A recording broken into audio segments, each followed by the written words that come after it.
যদি আমার পড়তে হয় তাহলে আমি পাবলিকেই পড়বো। তো সেই জেদ থেকে আজকে আমি পাবলিকিয়ান। অ্যাডমিশন জার্নি শুরু থেকে এই শেষ পর্যন্ত আমার এডুকেশন আমার পাশে ছিল। আমি খুব কম মানুষকে পাশে পেয়েছি। সব থেকে যারা পাশে পেয়েছি সে হচ্ছে এডুকেশন। তোমরা এডুকেশন সম্পর্কে জানো। এডুকেশন বিভিন্ন ফ্রি ক্লাস আছে। তোমরা সেই ফ্রি ক্লাসগুলো করো। আমার বিশ্বাস তুমি বাধ্য হবা যে এডুকেশন ভর্তি হতে। আসসালামু আলাইকুম। আমি মোহাম্মদ মেহেদি। আমি বর্তমানে কুমিল্লা বিশ্ববিদ্যালয় বাংলা বিভাগে অধ্যয়নরত রয়েছি। আমি যদি আমার অ্যাডমিশন জার্নির কথা বলি, তো আমার এই স্বপ্ন পূরণ হয়েছে আমার এডুকেশনের মাধ্যমে।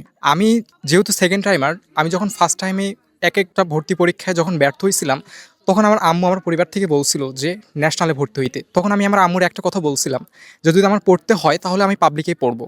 তো সেই জেদ থেকে আজকে আমি পাবলিকিয়ান। তো আমি এডুকেশন কীভাবে ভর্তি হলাম এটা যদি বলি, তো আমি ইন্টারমিডিয়েটে যখন ছিলাম তখন আমি মহসিন ভাই ফ্রি ক্লাসগুলো দেখতাম।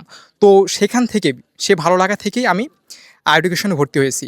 তো ভাইয়েরা যে বলছিল যে কোর্স সম্পর্কে যে বিস্তারিত কিছু বলছিল, ভাইয়েরা অনেক ডেডিকেটেড। আমাদের যেটা বলছিল তার থেকে অনেক কিছু আমাদের কোর্সে বেশি দিয়েছে। তো ভাইদের সম্পর্কে যদি কিছু বলি তাহলে সেটা অনেক কম হয়ে যাবে। অ্যাডমিশন জার্নি শুরু থেকে এই শেষ পর্যন্ত আমার এডুকেশন আমার পাশে ছিল। আমি খুব কম মানুষকে পাশে পেয়েছি। তো সব থেকে যারা পাশে পেয়েছি সে হচ্ছে এডুকেশন।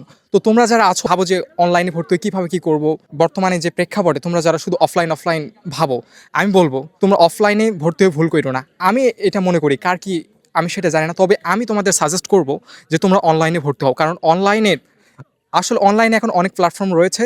তো তোমরা কোন প্ল্যাটফর্মকে বেছে নেবে?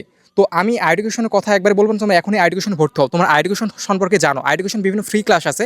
তোমরা সেই ফ্রি ক্লাসগুলো করো। আমার বিশ্বাস তুমি বাধ্য হবা যে এডুকেশন ভর্তি হতে। আর অফলাইনে যদি কোচিং করো বা অফলাইনে যদি ভর্তি হও, আমি যেহেতু ফার্স্ট টাইমে অফলাইনে ভর্তি হয়েছিলাম, একটা সুনামধন্য কোচিংয়ে ভর্তি হয়েছিলাম। তো আমার যাতায়াত, আবার যাওয়া আসা, আবার একটা ক্লান্তি, যাইতে আসতে একটা সময় আছে, তার মধ্যে একটা পড়াশোনার একটা বিষয় আছে। অফলাইনে করলে হয় কি যে একটা লেকচার শেষ হয়ে গেল আর তুমি সেটা পেলে না। আর অনলাইনে তুমি যদি থাকো তাহলে তুমি রেকর্ড ক্লাস করতে পারবা। আর আমি যদি এডুকেশনের কথা বলি, আমি যেহেতু এডুকেশনই ছিলাম, তো ভাইয়ের ক্লাসগুলো করলে তোমার কখনোই মনে হবে না যে তুমি অনলাইনে ক্লাস করতেছো। সো এই দিক থেকে আমি বলবো তোমরা নির্দ্বিধায় এডুকেশনের ফ্রি ক্লাসগুলো করো। আমার বিশ্বাস এডুকেশন ভর্তি হলে তোমরা ভালো কিছু করতে পারবা। আমি যেহেতু অনলাইনে ক্লাস করে পাবলিকিয়ান হইতে পারি, তাহলে তুমি কেন পারবা না? তো নেক্সট পাবলিকিয়ান তুমি হচ্ছ।